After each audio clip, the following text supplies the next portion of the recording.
Oiga, Vladimir, ¿cómo se le ocurre trabajar sin arnés? Vladimir, póngase el arnés. ¿Cómo? No escucho.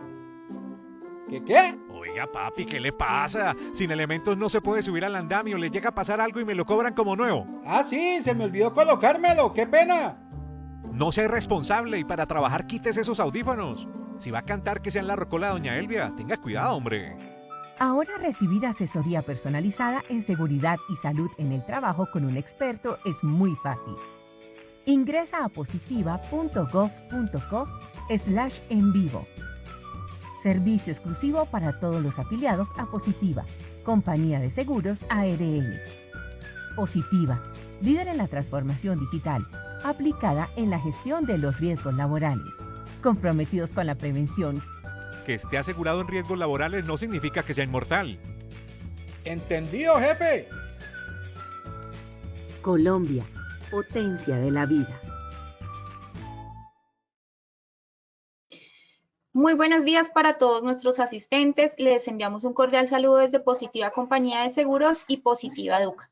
Mi nombre es Paola Quintero y seré la encargada de guiarlos en esta acción educativa de la Comunidad Nacional de Conocimiento para la Prevención de Peligros en el sector construcción, con la temática titulada Sesión 2, Identificación de peligros, evaluación y control de riesgos para el sector construcción. Les solicitamos muy amablemente estar atentos y participar activamente en nuestro evento web. Pueden usar el chat de preguntas para realizar las inquietudes que puedan tener. Recuerden que a lo largo del evento o al final tendremos un espacio para dar respuesta a las preguntas formuladas. Es un placer para mí darle la bienvenida a nuestra experta, líder de la comunidad, la ingeniera Erika Lisset Serrano Prada. Ella es ingeniera ambiental, especialista en impacto ambiental de proyectos y especialista en seguridad y salud en el trabajo, con experiencia desde el año 2003 en planear, hacer, verificar y actuar en el sector construcción. Docente universitaria con más de 10 años de experiencia en posgrados, con publicaciones escritas y digitales para medios impresos y digitales. ¿Quién nos acompañará durante esta sesión? Ingeniera Erika, qué gusto tenerte nuevamente con nosotros y bienvenida. Hola, buenos días para todos. Qué rico saludarlos en esta mañana. Ya hoy estamos a 8 de abril, 8:04 de la mañana. Y bueno, con esta comunidad tan interesante que es peligros en el sector construcción, con nuestra sección 2, identificación de peligros, evaluación de riesgos y control de los mismos dentro del sector construcción. Entonces, sean todos ustedes bienvenidos. Recuerden que estamos en directo y si tienen preguntas o inquietudes, las podemos resolver acá en el webinar. Entonces, sin más preámbulo, vámonos con el sondeo. Claro que sí, ingeniera, muchas gracias. Iniciamos con el sondeo. Le recordamos que realizamos 2 sondeos durante el evento, uno al inicio y el otro al final. El primero tiene como objetivo evaluar los conocimientos previos de los participantes y el segundo medir lo aprendido. Iniciemos con la primera pregunta.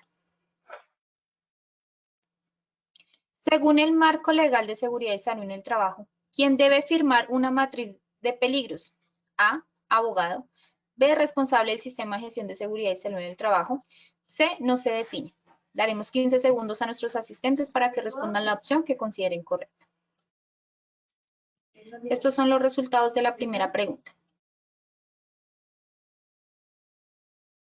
A, abogado, 5%. B, responsable del sistema de gestión de seguridad y salud en el trabajo, 86%. C, no se define, 9%. Continuamos con nuestra segunda pregunta. La identificación de peligros y evaluación de riesgos debe hacerse mínimo. A, anual. B, mensual. C, no se define. 15 segundos y conocemos resultados. Estos son los resultados.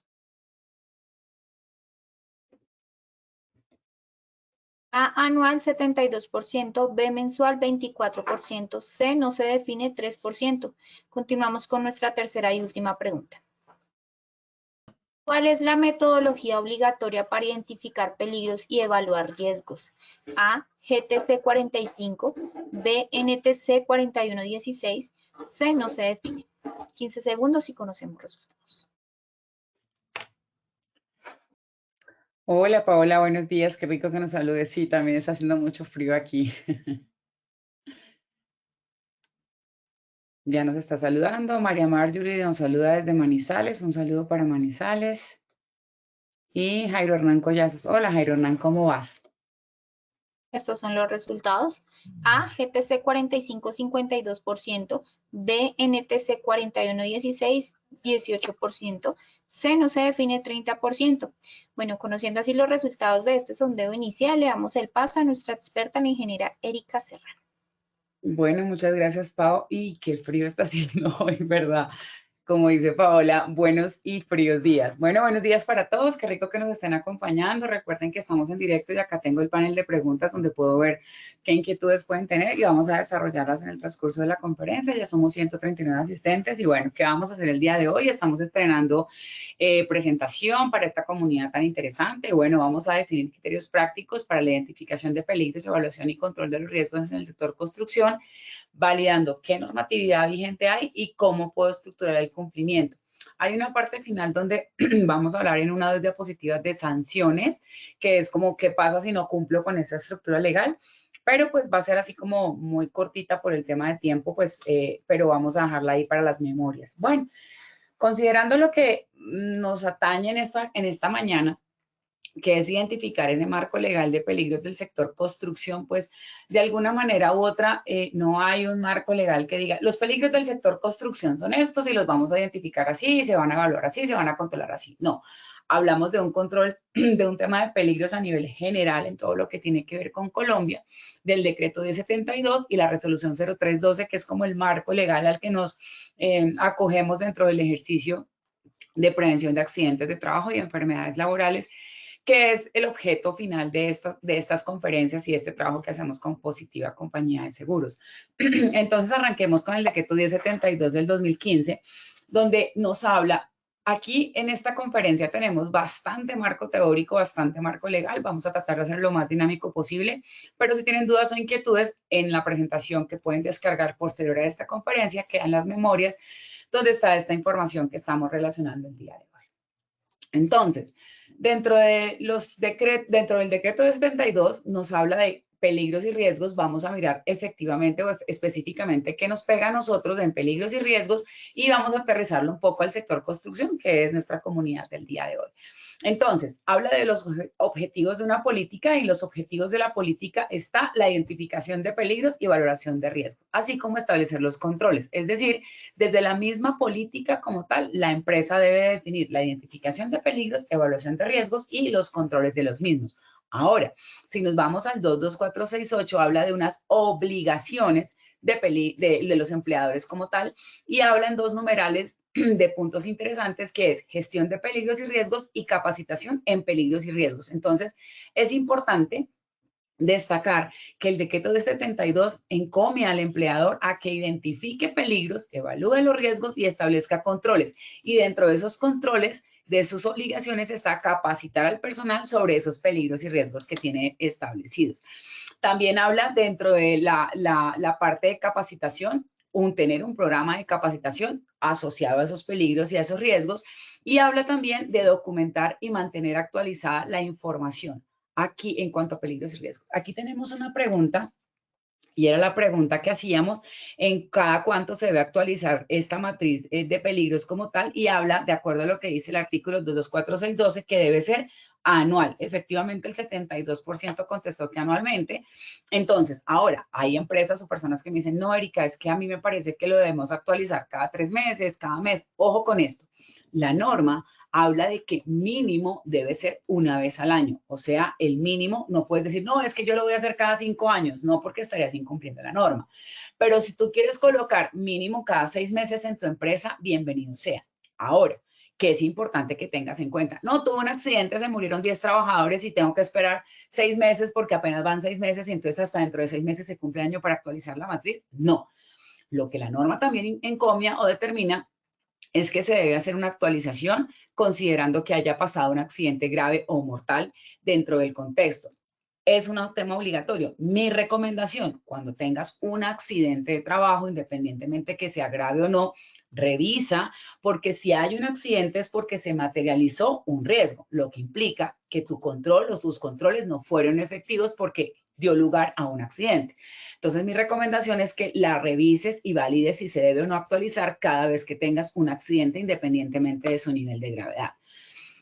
Me van a decir, Eri, pero ¿por qué siempre pones en todo lo que tiene que ver con tus conferencias, ¿qué es peligro, qué es riesgo? Ok, porque miren que en las conferencias siempre tenemos, no hay un 100% contundente en las respuestas de peligros y riesgos y por eso trato de reforzar mucho la estructura de qué es un peligro y qué es un riesgo. Aquí estamos viendo una fotografía del sector construcción, efectivamente, en el que estamos nosotros trabajando y nos habla de dos definiciones el decreto 1072, qué es peligro y qué es riesgo, asociando a que peligro es la fuente, situación o acto con potencial de causar daño y riesgo es la probabilidad por la consecuencia o la severidad en este caso. Ahora, vamos a ponerle el ejemplo siempre que yo pongo el mismo con mi cafecito. Si yo tengo este café que está calientísimo, está hirviendo como tal, y el hecho de que yo lo tome y me pueda quemar, este contexto, bajo ese análisis, ¿cuál sería el peligro y cuál sería el riesgo? Si peligro es la fuente, efectivamente la fuente sería el café, es decir, el café caliente es la fuente que me puede causar un daño. ¿Y cuál es mi riesgo? ¿Qué tan probable es que me queme los labios y qué tan severo puede ser la quemadura asociada a la temperatura que puede tener ese café? Ese es el ejercicio, digamos, en peligros y riesgos. Ahora trasladémoslo a la fotografía que tenemos ahí. Mientras vamos hablando un poco, quiero que analicen esa fotografía y me digan cuál es el peligro y cuál es el riesgo y los leo acá en el panel de preguntas. Entonces, algo importante que nos menciona el decreto 1072, artículos 224.612, y reitero, la identificación anual de peligros y evaluación de los riesgos habla de anual. Es decir, la obligación del empleador mínimo es hacer una identificación y evaluación anualmente en el ejercicio. Bueno, vamos a mirar si ya por acá nos han contestado. Nos saluda Ricardo, nos saluda Medoli Arteaga. Buenos días. Recuerden que nos pueden decir de qué ciudad nos están acompañando para enviarles unos saludos en la conferencia como tal. Listo. Entonces, si analizamos el contexto, ¿cuál sería el peligro y cuál sería el riesgo? Fíjense que ahí hay un andamio. Y aquí quiero hacer la pregunta a los que han sido juiciosos en mis conferencias de trabajo en alturas. Y si está Daniel por ahí que nos saludó por interno, también quisiera que participaras en el ejercicio, Daniel, de acuerdo a nuestras reuniones y lo que hemos hablado con relación al tema de construcción.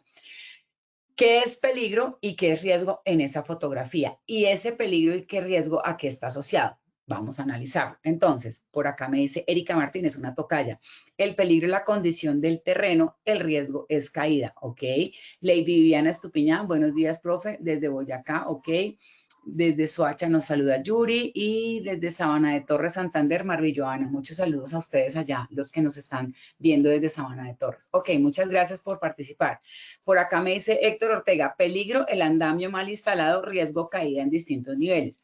Sonia Jacqueline, peligro, trabajo en alturas, riesgo, caída del trabajador. Gracias, Sonia Jacqueline, por hacer tu aporte y voy a enfatizarme ahí en este ejercicio. Entonces, Sonia Jacqueline habla de que el peligro es trabajo en alturas, ¿cierto? Y el riesgo es la caída del trabajador. Entonces, analicemos. ¿Qué es lo que nos dice la resolución 4272 en cuanto a qué es trabajo en alturas? Entonces, habla de que trabajo en alturas es a partir de 2 metros. Si yo analizo este contexto, este andamio está a 1,50 más o menos, 1,70 de altura. ¿Eso qué significa? Que ante la resolución 4272 no sería trabajo en alturas. No estoy diciendo, Sonia Jacqueline, que estés mal o que estemos equivocados, solamente quiero dar un contexto para poder explicar desde la perspectiva de la identificación de peligros cómo lo podemos hacer de una manera muy dinámica y muy práctica. Entonces, si la norma me dice, la resolución 4272, que está muy asociada a nuestro sector construcción, porque pues trabajo en alturas está asociado mucho a construcción, nos dice que el trabajo en alturas es a partir de 2 metros, en este andamio que está a 1,50, 1,70, no se consideraría trabajo en alturas, ¿ok? Pero eso no significa que yo no tenga que controlar el riesgo de caída, como lo menciona Sonia Jacqueline. Entonces, en ese orden de ideas, está bien el enfoque que me dice Sonia Jacqueline. El peligro es trabajo en alturas, es decir, la tarea como tal es el peligro, está muy bien como tal, y el riesgo es la caída del trabajador. Es decir, hay un análisis puntual de lo que dice Sonia Jacqueline y está bien. Sin embargo, tengan en cuenta que para el establecimiento de los controles, ya aquí ya identificamos un peligro, ya tenemos una condición de riesgo de probabilidad por severidad en el caso de la caída, pero ¿y entonces cómo hago con los controles?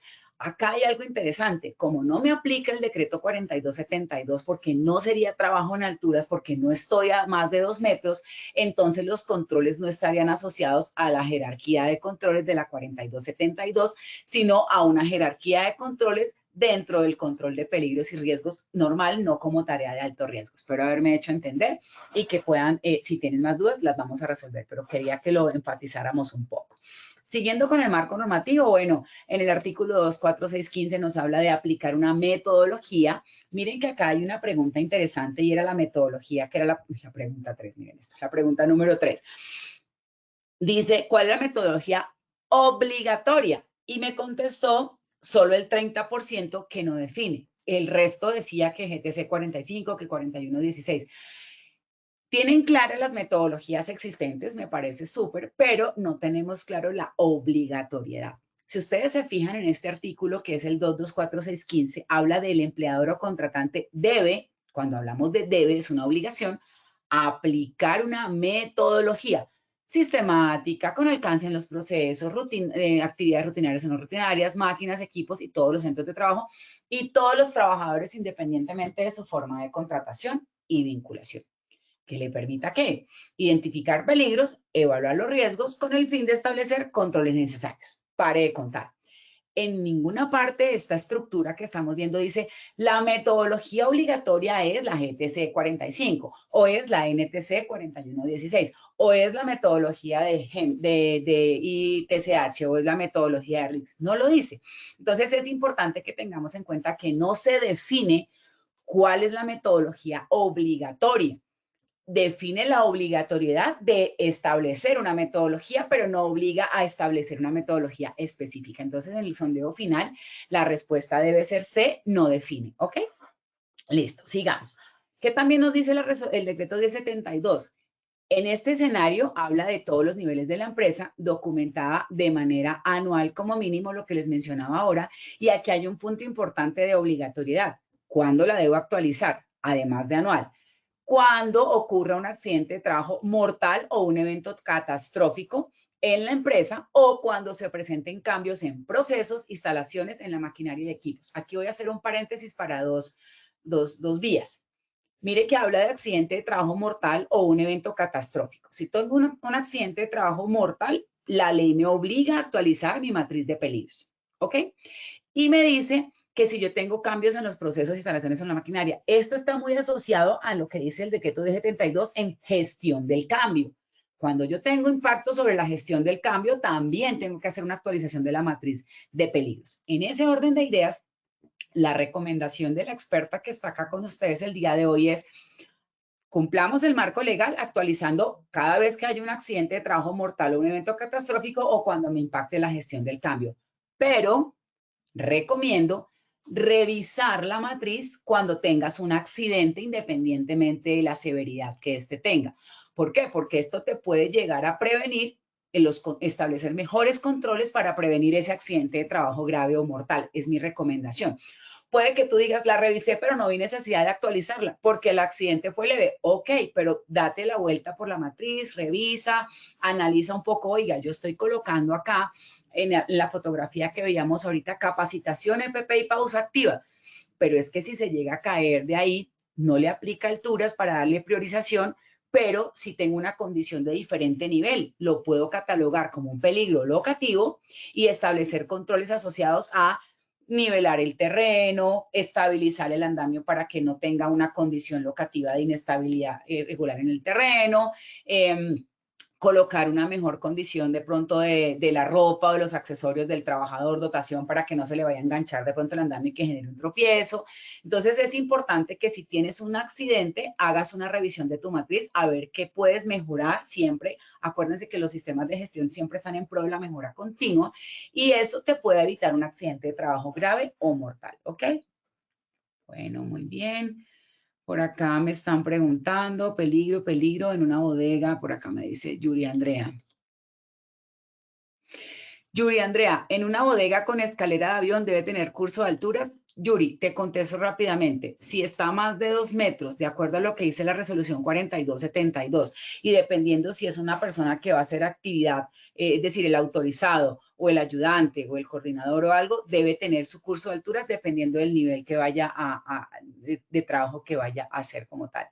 Mira que por acá me dice cédula de ciudadanía, creo que no está el nombre, sino dice cédula de ciudadanía, dice peligro locativo, riesgo, atrapamiento. Me gustaría que me explicaras por qué atrapamiento dentro, asumo que estamos hablando de la fotografía que vimos, me gustaría que me ampliaras un poco por qué me dices peligro locativo está bien, mira que esta persona lo identificó como peligro locativo, no como trabajo en alturas y no significa que uno de los dos esté mal, significa desde la perspectiva que tú estás identificando y volvámonos un momentico para que lo contextualicemos mejor.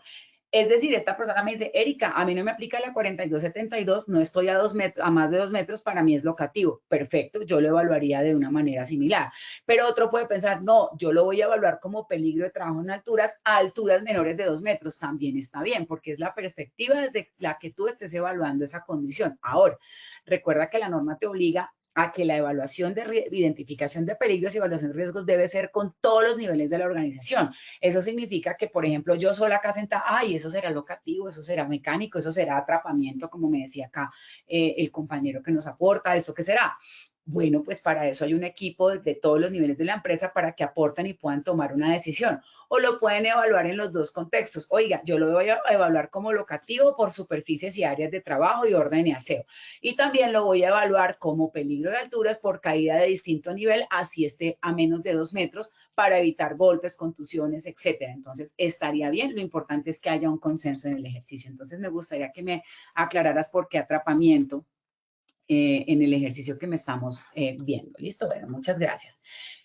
¿Qué más veamos por acá? Bueno, que es importante tener en cuenta que la identificación de peligros y evaluación de riesgos nos obliga a tener especial atención con aquellos agentes potencialmente cancerígenos. Es decir, en el sector construcción, por ejemplo, aquí está asociado al tema de cáncer, entonces al uso de asbesto, al uso de material particulado, sílice, por ejemplo, el cemento sílice que nos pueda generar una carga y una condición que pueda llegar a resultar en una condición cancerígena o algo, pues hay que analizarlo como tal.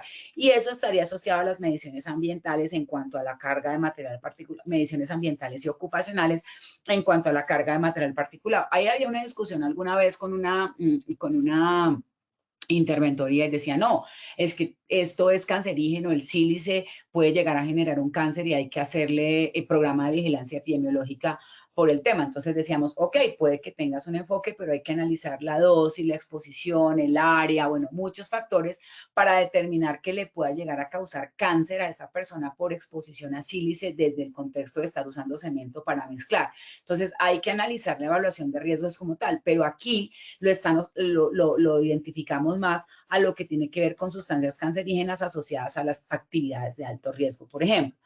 Ahora, que es importante, también nos obliga a establecer o a priorizar las actividades de alto riesgo de acuerdo al decreto 2090. No me voy a detener mucho aquí. La semana pasada, que fue el 1 de abril, tuvimos una conferencia asociada actividades de alto riesgo y tareas de alto riesgo. Ahí pueden encontrar la información un poco más detallada de este contexto. Aquí les dejo cuáles son esas actividades de alto riesgo de acuerdo al decreto 2090 que deben ser priorizadas. Es decir, en tu matriz de peligros, si tú tienes minería, altas temperaturas, radiaciones ionizantes, sustancias cancerígenas, como lo menciona la normatividad, aeronáutica civil, bomberos o IMPEC, tú debes priorizar en tu matriz de peligros, automáticamente esto es prioritario, o sea, es una actividad de alto riesgo. Pero entonces, Erika, ¿qué pasa con las tareas de alto riesgo? Ok, la normatividad no define qué es una tarea de alto riesgo o que en este caso deben priorizarse como tal. Pero aquí les dejo un marco legal de las tareas de alto riesgo que podemos consultar, como la 491 para espacios confinados, la 4272 para trabajo en alturas y la 5018 para trabajo eléctrico, donde de alguna manera u otra las asocian a actividades de alto riesgo, tareas de alto riesgo o trabajos de alto riesgo como tal. Entonces, ¿cuál es mi recomendación dentro de tu matriz de peligros para el sector construcción? Así como hay una obligatoriedad de priorizar las actividades de alto riesgo conforme al 2090 y lo que dice el 1072, pues también sugiero priorizar las tareas de alto riesgo de acuerdo a lo que estamos mencionando en esta normatividad asociada. Esta foto, muchas gracias a mis seguidores, Fernando, que es muy querido y cuando va por la calle toma fotos y me las envía. Entonces aquí, créditos para Fernando que me tomó esta foto y me la envió. Miren que aquí hay una fotografía interesante y es un análisis de lo que dice el decreto 1072 en el artículo 224623 y en la gestión de los peligros y riesgos. Es una obligación adoptar métodos para la identificación, prevención, evaluación y valoración y control de peligros y riesgos en la empresa. Este es un contexto para los que no trabajan en construcción como tal, pero usan o contratan servicios de mano de obra que están relacionados a construcción. Es decir, yo trabajo con empresas constructoras, es normal manejar peligros y riesgos en construcción, pero yo soy una IPS, soy una panadería, soy una propiedad horizontal y contrato al señor que me haga mantenimiento, me haga obras en el conjunto, en la IPS, etcétera. Estoy haciendo obras civiles, pero no es mi actividad económica principal. Aquí tenemos un claro ejemplo. ¿Qué significa este contexto? Tengo un proveedor que viene a mi IPS, digamos que esto es como una entidad, una notaría, una entidad, una IPS, digamos una infraestructura de servicios que no tiene nada que ver con construcción, y contrato a este trabajador para que me haga mantenimiento en el drywall, las luminarias, etcétera. Entonces, ¿quién debe hacer la identificación de peligros y riesgos y hacer control de esos riesgos? La empresa contratista que suministra el trabajador. Vamos a suponer que eso es una IPS, o la IPS que dispensa los medicamentos, en este caso, que es la que debe hacer la identificación de peligros y riesgos. ¿Qué dicen ustedes acá en el chat? Los leo. Ok, recuerden que la normatividad habla de solidaridad compartida con este ejercicio, que hay solidaridad en este contexto. ¿Eso qué significa? Que yo como empresa usuaria, es decir, la IPS, soy tan responsable del accidente que pueda llegar a sufrir este trabajador como la empresa que me provee los servicios del trabajador. Entonces, la obligación de la identificación de peligros, evaluación de los riesgos y el control de los mismos es de las dos partes. ¿Por qué? Porque las dos partes son responsables legalmente ante el contexto de un accidente de trabajo. Entonces, aquí tenemos una obligación que no está atendida por ninguna de las dos partes. Puede que el señor contratista del señor que está ahí en la escalera le tenga el curso de alturas, el examen médico y la seguridad social y pare de contar, ay, le doy una escalera como tal. Pero qué tan vulnerable o qué tan débil está haciendo con los controles establecidos frente a la condición de riesgo que estamos viendo en este escenario. Héctor Ortega me pregunta, doctora, ¿es necesario mantener el soporte de las actualizaciones anteriores o revisarla y actualizarla y colocar la fecha de actualización es suficiente? Muy buena pregunta, Héctor. Es una pregunta muy interesante y en las auditorías es donde uno sabe si le ponen no conformidad o no por ese contexto. La norma no te define que debas guardar versiones anteriores, pero por sistemas de gestión de calidad y todos estos rollos, pues siempre se habla de versiones actualizadas. Entonces, por ejemplo, tú no tienes un documento con versiones anteriores y anteriores porque eso te genera una carga documental a nivel de sistema de administración. Entonces, pues hay personas que dicen, no, yo elimino las anteriores y voy dejando la versión más actualizada. ¿Cuál es mi recomendación en cuanto a matriz de peligros y matriz legal? Dejen siempre la versión anterior o las anteriores para que se pueda medir la evolución en el tiempo de las actualizaciones. No tanto por demostrar que hice la actualización, porque tú puedes cambiar la fecha y la versión en un formato y le demuestras al auditor y ya, tengo actualizado 2025 y listo, sale para pintura. Pero me parece interesante hacer un barrido cuando hagas la actualización, ver cómo ha sido evolucionando, cuántos accidentes tuvimos, incidentes y accidentes tuvimos en el año, me estoy inventando, 2023, 2024, y cuál podría ser la proyección para 2025 y mirar qué controles han ido implementando y evolucionando. Es una recomendación que te haría. Yo colocaría diferentes archivos, es decir, yo dejaría la trazabilidad en cuanto a estas dos matrices como tal, pero no es una obligación que te defina la norma, entonces tú lo puedes definir como tal, ¿ok? Dice Sandra Angarita, buenos días, la exposición a radiación ultravioleta es potencialmente cancerígena, ¿se puede considerar su exposición como un riesgo prioritario? Claro, Sandra, ¿qué es lo que pasa? Si tu exposición es a radiación ultravioleta, pues tipo sol y normal, pues digamos que pues todos estamos expuestos a cáncer por la radiación ultravioleta, eso es cierto. Pero la dosis, la exposición, etcétera, ¿qué dice la normatividad? No importa la dosis a la que tú te estés exponiendo, mientras sea una sustancia potencialmente cancerígena, debes manejarlo como una actividad de alto riesgo y debes darle prioridad. Entonces, en ese orden de ideas, si tú trabajas en un laboratorio donde hacen desinfección con radiación ultravioleta o manejan este tipo de radiación para sus procesos industriales o procesos operativos, efectivamente hay una condición que le genera o que podría llegar a generar una condición cancerígena, pues debes manejarlo como un peligro prioritario, ¿ok? La persona que contrata debe asegurar la actividad y es obligación compartida. Bueno, muchas gracias. Lady Viviana, tengo una pregunta. ¿Estos cursos los certifican? Claro que sí, Lady Viviana. Ok, por acá. Héctor me dice muchas gracias. Ok. Ken Anderson, muchas empresas o contratistas prestan los elementos de protección mínimos, no tienen en cuenta los elementos de gestión para el riesgo. Claro, ahí es donde estamos fallando en los controles y ya lo vamos a ver. Entonces aquí ya tenemos un contexto, espero haber dado respuesta a las inquietudes que ustedes tenían con respecto a las preguntas asociadas. Ahora, ¿qué nos dice la resolución 0312 del 2019? Para aquellos que son nuevos y nos visitan por primera vez, les recuerdo, la resolución 0312 ni deroga, ni suple, ni elimina, ni reemplaza al decreto 1072, porque son dos jerarquías normativas diferentes. Uno es decreto, uno es resolución. Lo que hace básicamente es que el decreto 1072 define el sistema de gestión como tal y la resolución 0312 le da una ponderación, una valoración al cumplimiento de ese sistema de gestión para poder dar un valor porcentual del cumplimiento como tal, 80, 100%, etcétera, para poder calcular dentro del reporte de estándares mínimos que se hace el ministerio, pues en qué estado de cumplimiento estás. Pare de contar, ¿ok? Ahora, ¿qué nos dice la 0312? También nos exige identificar peligros y metodología para la identificación de peligros y a ese cumplimiento de ese sistema de gestión le da una ponderación. Aquí hay un resumen de la ponderación, no lo vamos a detallar pues por tiempo, pero lo pueden leer como tal. Listo, basado en el marco legal que acabamos de ver, entonces, Erika, ¿qué metodología utilizamos si la norma no dice cuál es obligatoria? ¿Qué hago? ¿De dónde me invento esta vaina? Ok.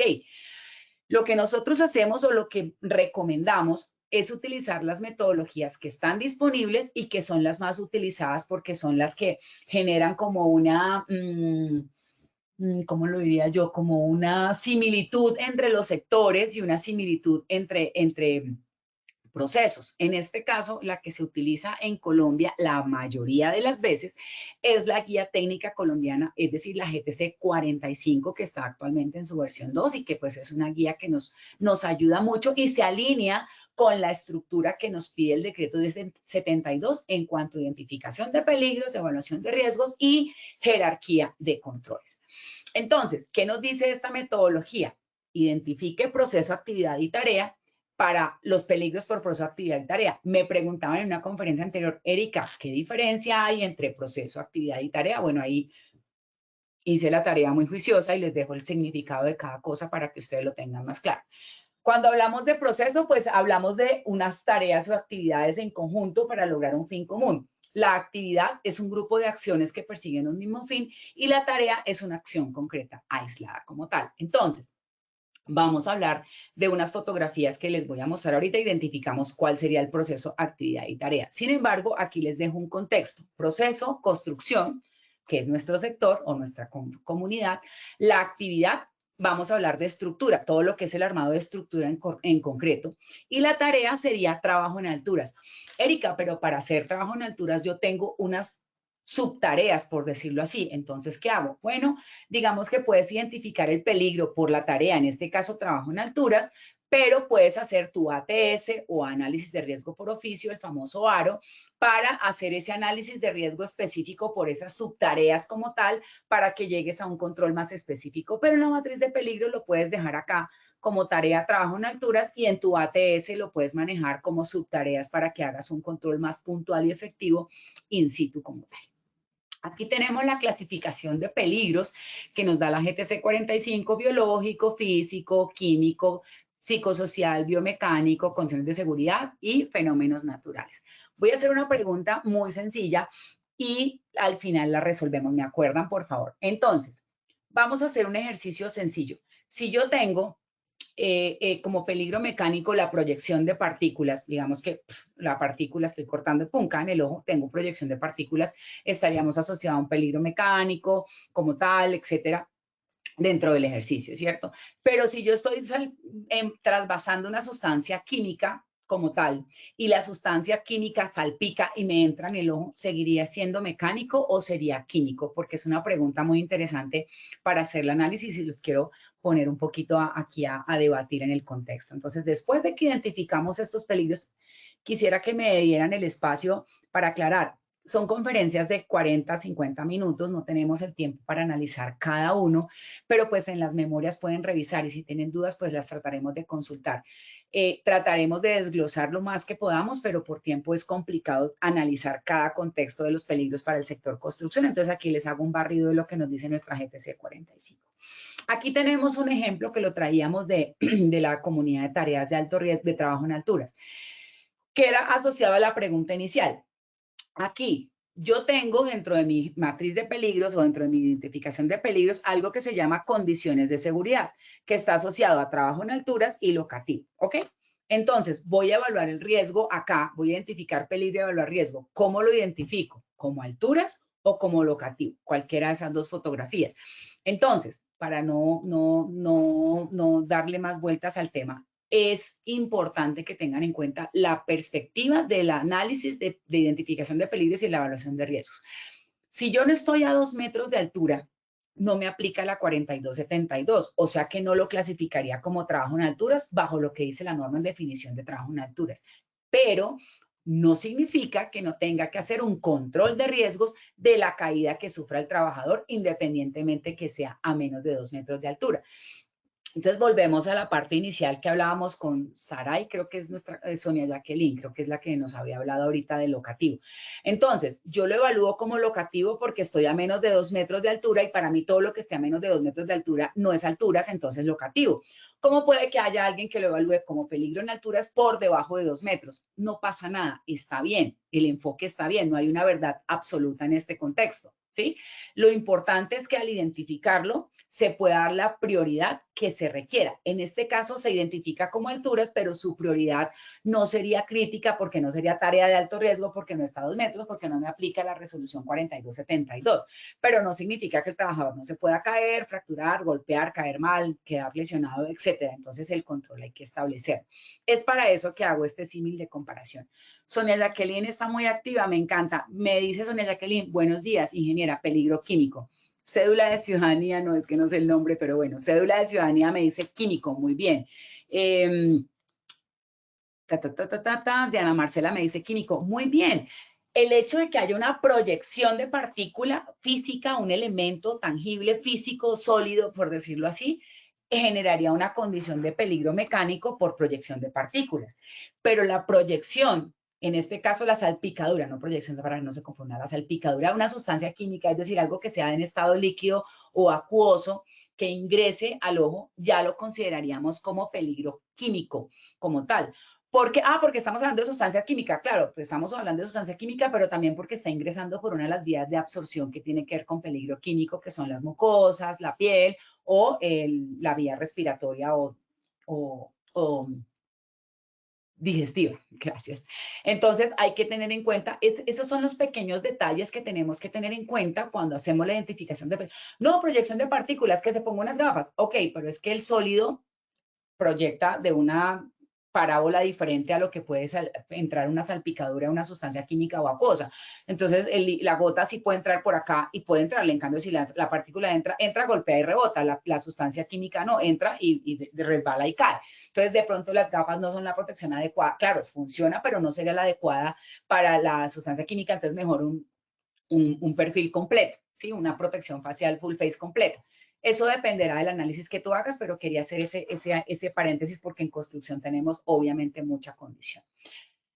¿Qué más nos dice la metodología de GTC 45? Entonces hablamos de peligros, ya los identificamos de acuerdo a la clasificación que nos da la GTC 45. Y ahora nos dice la GTC 45, vamos a evaluar el riesgo. Y dijimos que el riesgo era probabilidad por consecuencia o por severidad. Pero para yo evaluar la probabilidad, tengo que evaluar dos factores, la deficiencia y la exposición. ¿Qué tan deficiente estoy siendo yo con mis controles y qué tan expuesto estoy? Esos dos ítems me dan una ponderación para la probabilidad. Y luego, probabilidad, determino la consecuencia. Accidente de trabajo, enfermedad laboral, incidente, bueno, el nivel de consecuencia que pueda llegar a tener. Esto implica que esa probabilidad por esa consecuencia me determina un nivel de riesgo, ya sea 1, 2, 3, 4. Y está establecido en la GTC 45. Como 1, el riesgo más bajo, y 4, el riesgo más alto. Aquí hay un ejemplo de la matriz, ya lo vamos a ver en un Excel, no se preocupen. Sé que de pronto en la pantalla no lo pueden ver muy bien, pero en las memorias les va a quedar súper claro. Entonces, identificamos procesos, zona, actividad, tarea, cuál es la clasificación, cuáles son los controles existentes como tal para poder decir qué tan deficiente estamos siendo. Es importante para evaluar la deficiencia qué controles hay, porque con los controles existentes yo sé qué tan deficiente o eficiente estoy siendo ante esa probabilidad. Y la exposición pues está asociada pues al tiempo de exposición como tal. Este video ya lo habíamos visto en trabajo en alturas, pero lo quise traer porque me parece interesante que lo analicemos. Espérenme, yo quiero... Vamos a poner acá. Aunque se me activó el sonido. Bueno, un segundito. Entonces aquí tenemos esta fotografía que es trabajo en alturas, sector construcción, y tengo trabajo en alturas y soldadura. Entonces, miremos el video y analizamos. Tengo un trabajador haciendo trabajo en alturas, en un andamio, con soldadura, tengo otro al lado al que le está cayendo la soldadura, etcétera.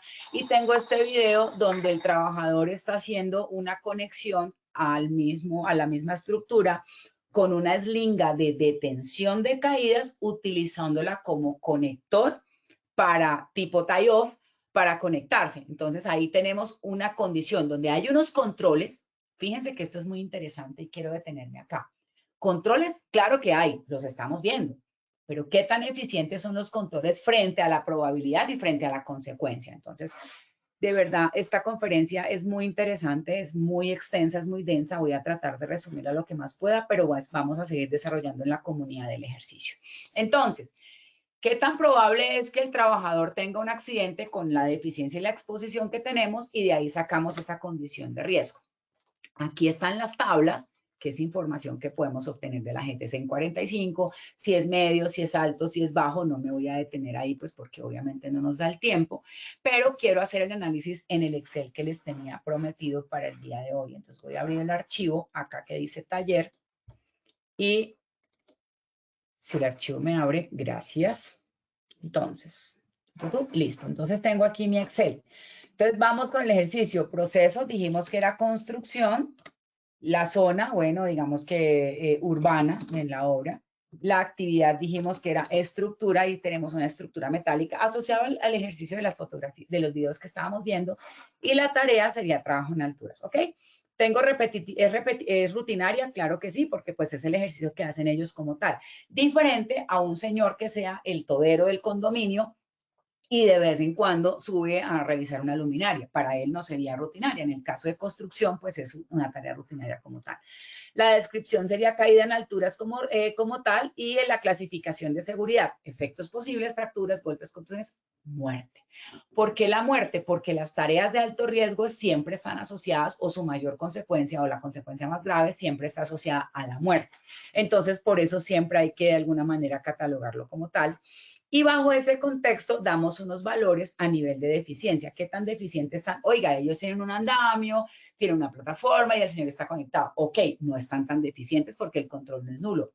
Pero el andamio no es certificado, el anclaje se puede quemar con la soldadura, la plataforma no está completa. Entonces, el control existe, pero sigue siendo deficiente porque no cumple con la 4272. Ahí creo que me hago entender.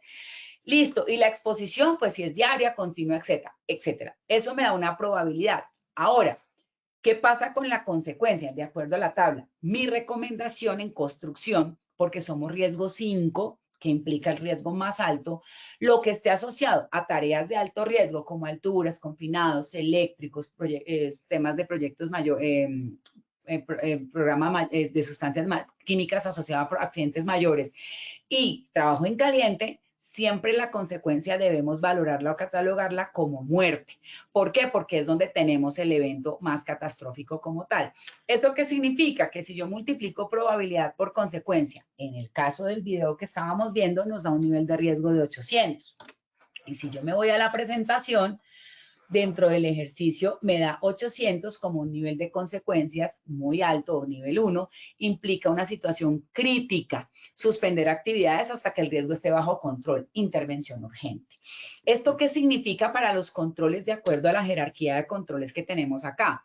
Eliminación, sustitución, controles de ingeniería, controles administrativos y EPP en el marco del decreto 1072, artículo 224, 624. Entonces, ¿qué es importante tener en cuenta? Que en las tareas de alto riesgo, como trabajo en alturas, espacios confinados, los que ya les mencioné, siempre los controles deben ir enfocados a la jerarquía más alta, eliminación, sustitución, control de ingeniería. ¿Eso qué significa? Ah, Erika, yo ya le puse el andamio, ya cambié el andamio tubular que teníamos y se me enfrió el café.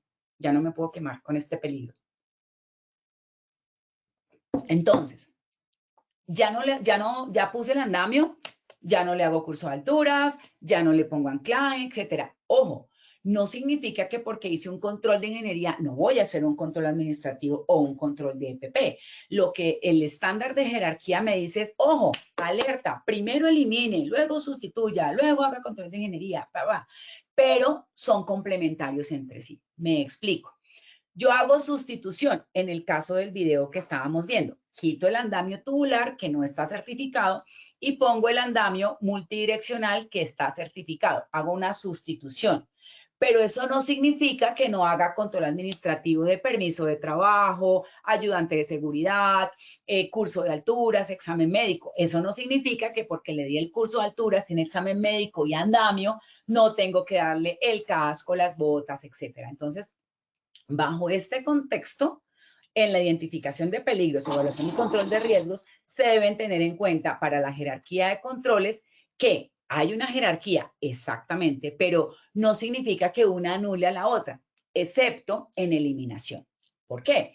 Porque si yo elimino el peligro, pues el riesgo ya no estaría, porque ya no hay una fuente, pues ya no hay probabilidad por consecuencia. Me explico, ¿recuerdan la foto inicial del señor que está en la escalera en una IPS? Digamos que él está cambiando una luminaria.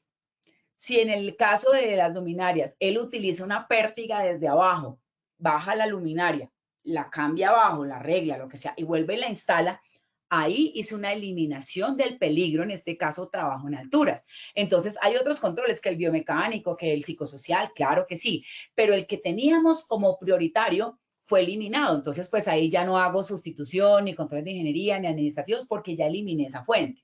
¿Ok? Pero por lo general es muy complejo eliminarlo como tal porque, por ejemplo, en esta fotografía que vemos acá, yo tengo que trabajar en obra, en construcción, en excavación, en alturas, etcétera. No puedo eliminar el peligro porque la tarea como tal es el mismo peligro, como pasa en alturas, por ejemplo. Entonces, miremos esta fotografía del señor que está parado a borde de un vacío de espalda. ¿Yo podría hacer eliminación en este caso? Claro, simplemente el señor no debería estar parado ahí, él debería estar mirando la estructura por el otro lado, donde está la excavación, donde están los otros trabajadores, y no estar expuestos a que dé un paso en falso hacia atrás y tenga la caída. ¿Por qué? Porque él ahí no está haciendo trabajo en alturas. Él ahí está haciendo una inspección. Trabajo en alturas es que él tenga que desplazar horizontal o verticalmente usando el equipo para hacer trabajo en alturas, como lo veíamos con el señor del andamio. Él está haciendo una inspección, entonces él está expuesto a un peligro que ni siquiera lo demanda su propia tarea de inspector, ¿ok? A no ser que él tenga que inspeccionar las vigas de estructura metálica que están ahí en ese muro o en ese tanque que él estaría mirando, pues ahí diría, ahí trabajo en alturas porque me tengo que poner el equipo para inspeccionar esas estructuras metálicas. Pero él no está inspeccionando eso, él se para ahí para tener una mejor visual sobre la condición que está viendo al otro lado con los señores que están enfrente. Entonces, tengo un peligro de trabajo en alturas que no es necesario porque no es su tarea como tal. Entonces, yo lo elimino. Simplemente no se pare a inspeccionar ahí y ya hice el control de riesgo, ya hice el control de la eliminación en este caso de peligro. Ahí no me pongo, no, que le voy a dar un arnés, una línea de vida, que el punto de anclaje. No, porque tengo que eliminarlo porque esa no es su tarea como tal, ¿ok? Diferente a la fotografía que está al lado, fíjense que el trabajador está expuesto a una caída de distinto nivel que podríamos manejar como locativo por la excavación o alturas por diferente nivel, como lo podrían evaluar algunos de ustedes. Pero ¿qué pasa? Yo también podría decir, es que no tengo cómo más acceder al centro de trabajo que está ahí. Claro, pero yo sí puedo hacer un control. En lugar de ponerlo a caminar a él por ese sendero tan estrecho, yo pongo una camilla, le amplío una pasarela, es decir, le adecuo la zona de trabajo para que circule de una mejor manera. Y esto implica que aunque no pude eliminar el peligro, sí hice un control de riesgos como tal. Ese es el enfoque al que nosotros debemos llegar en todo lo que tiene que ver con peligros y riesgos en el sector construcción. Bueno, se nos ha acabado el tiempo. Wow, hay muchas preguntas. De verdad me encantaría contestarles a todas sus preguntas, pero pues no me da el espacio. Sin embargo, estoy aquí tomando mis capturas de pantalla para algunas preguntas poderlas atender en el desarrollo de las conferencias. Y cualquier cosa, al final de la conferencia están los datos de contacto, porque muchos de ustedes me escriben por internet, oye, Inge, mira, tengo esta duda, no sé qué, chuchuchu. De hecho, hay alguien que tengo pendiente de contestarle una pregunta que me hizo, la voy a responder ahorita terminando esta conferencia. En ese orden de ideas, el no cumplimiento de estos elementos o estos factores normativos, pues nos trae unas sanciones. Por tiempo, no alcanzamos a hablar de cada una de ellas, pero se los dejo como memorias dentro del contexto de la conferencia. Espero pues puedan consultar la bibliografía que tenemos acá el día de hoy para que puedan soportar o validar un poco más la información que hemos analizado. Y pues bueno, muchísimas gracias a todos por habernos acompañado y vámonos con el sondeo. Me tocó correr un poquito, pero bueno, es con mucho cariño para todos ustedes. Muchas gracias, ingeniera Erika. Así es, vamos a dar inicio a nuestro sondeo final.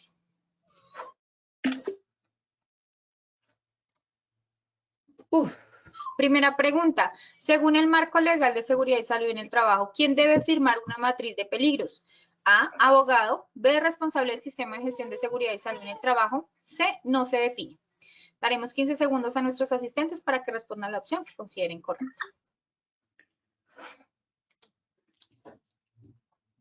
En esta pregunta les tengo que ayudar porque no lo enfaticé dentro de la conferencia, pero ahorita les aclaro la duda. Les voy a ayudar un poquito.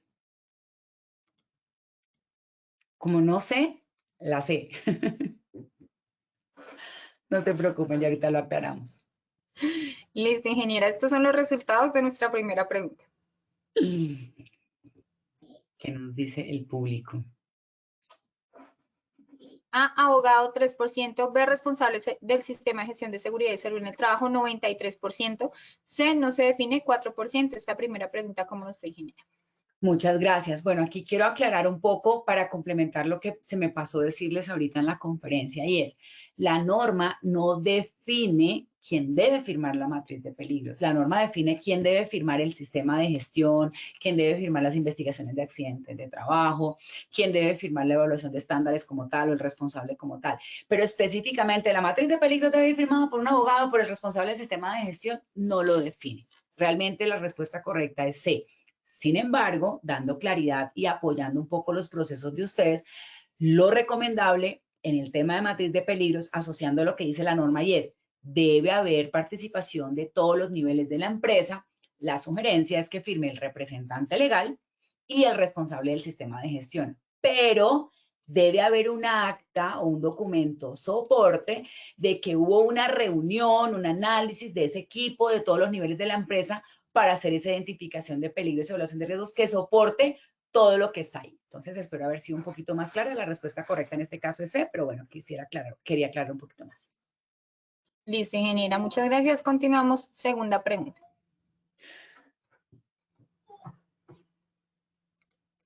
La identificación de peligros y evaluación de riesgos debe hacerse mínimo.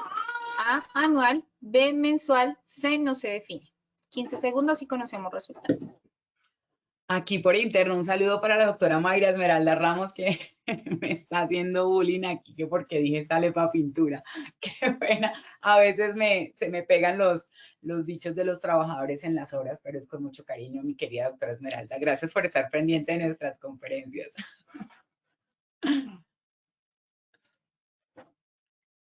Estos son los resultados.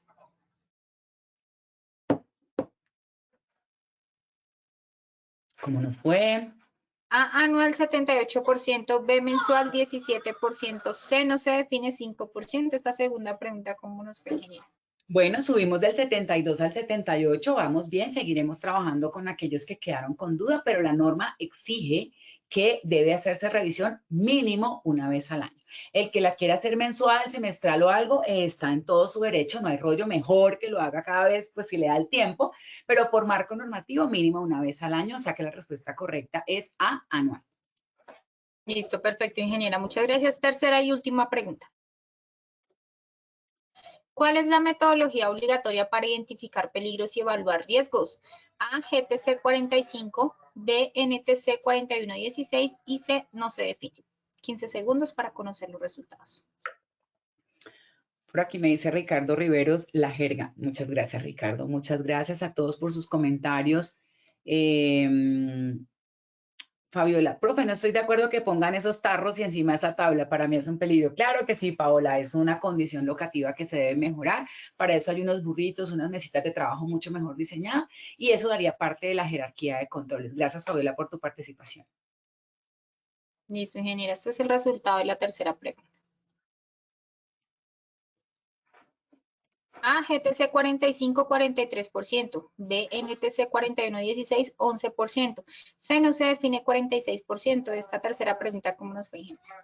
Bueno, fíjense que en la pregunta da lugar a confusión, perdón, el sondeo está muy equilibrado, por decirlo así, y debería ser más contundente.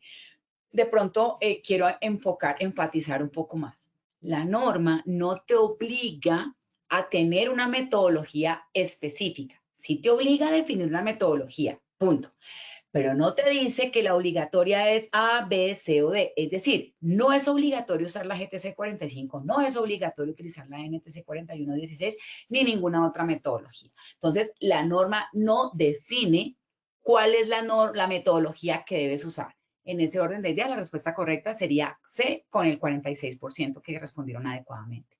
Muchas gracias a todos por habernos acompañado el día de hoy. Nos vemos el martes 15 a la misma hora con otra conferencia similar a esta y que nos puedan acompañar. Sería lo ideal. Un abrazo y feliz día para todos. Claro que sí, ingeniera Erika. Muchas gracias por tu intervención y por compartir con nosotros esta valiosa sesión. Nos veremos en futuras oportunidades. En esta oportunidad queremos hacerle una invitación a los habitantes del departamento del Chocó para que participen de una actividad la cual pueden asistir con su núcleo familiar. Estaremos ubicados en el Centro Recreacional y Vacacional Confa Chocó el sábado 12 de abril en un horario de 8 de la mañana a 12 del mediodía. Les recuerdo, escaneando el código QR que aparece en pantalla o en el chat, pueden realizar la inscripción y participar. Esta acción educativa no tiene costo y son certificadas para afiliados, así que no dejes pasar esta gran oportunidad. Están todos cordialmente invitados. De antemano, muchas gracias por su participación y acompañamiento. Les recordamos que pueden acceder a estas y muchas otras acciones educativas a través del Centro Virtual de Enseñanza y Aprendizaje Posipedia, www.posipedia.com.co, donde encontrarán todas nuestras comunidades de conocimiento y más información sobre nuestro Plan Nacional Multimodal de Educación en Seguridad y Salud en el Trabajo. También encontrarán nuestros cursos del Sistema de Gestión de Seguridad y Salud en el Trabajo de 50 y 20 horas para que los puedan desarrollar con nosotros. Los invitamos a descubrir más sobre nuestras acciones educativas en www.posipediatalleresweb.com o siguiéndonos a través de nuestro canal de WhatsApp Positiva Educa. Pueden hacerlo escaneando el código QR que aparece en pantalla o copiando el enlace desde su celular. El certificado de este evento web estará disponible para nuestros afiliados entre 1 y 8 días hábiles después de concluir la acción educativa y podrán acceder a él a través de nuestro portal Posipedia en la sección Edúcate. Finalizamos nuestro espacio educativo dejándolos con el siguiente video. Que tengan un excelente día.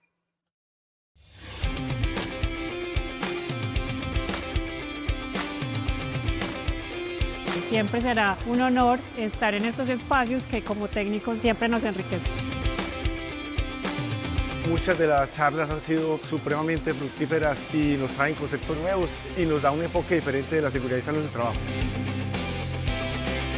Este espacio me ha ayudado a reconocer algunas falencias en temas de equidad de género que tenemos a nivel institucional, y gracias a la ponencia puedo llevarme toda esta actualización jurídica y poder empezar a hacer programas dentro de nuestra institución. Al trabajador no solo evitar el accidente de trabajo en la enfermedad laboral, sino mejorar la calidad de vida, y al empresario mostrarle que la inversión en la prevención es rentable para la empresa. La compañía ha venido un camino de innovación en todo el tema tecnológico. Hoy estamos muy atentos y muy de la mano de las nuevas tecnologías, en todo el tema de realidad virtual, en todo lo que es el tema de inteligencia artificial. Las conferencias todas son supremamente importantes, tienen actualidad normativa, tienen el tema de la alegría, de la felicidad, del comportamiento humano. Es indudable que aporta mucho al comportamiento que debemos asumir como organización, como personas, como trabajadores.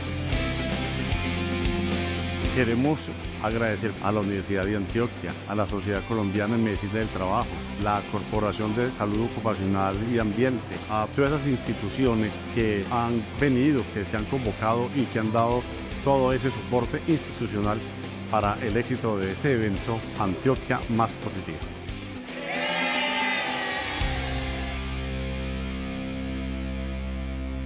Colombia, potencia de la vida.